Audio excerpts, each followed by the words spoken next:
So dito may pinadala sa akin na na isang set ng Mercedes-Benz na EIS at saka ESL, electronic steering lock.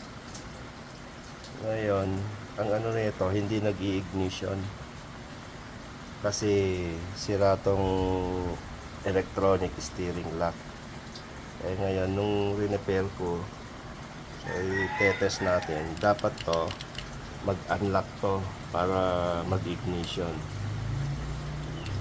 Ngayon, pagka nakalock yan ng ganyan, hindi mag-i-ignition yung auto, hindi mag-crack-rang.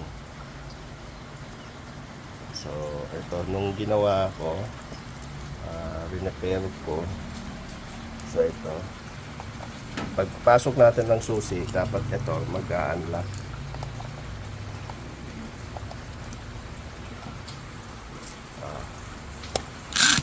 So, yan guys, pwede na mag-ignition yan kasi naka-unlock na yung electronic steering lock. So ngayon, pagka hindi yan naglalak-unlock, wala. Tatanggalin. Ayan, musli na naman kasi nanggal ko na yung fuse. So, okay na to.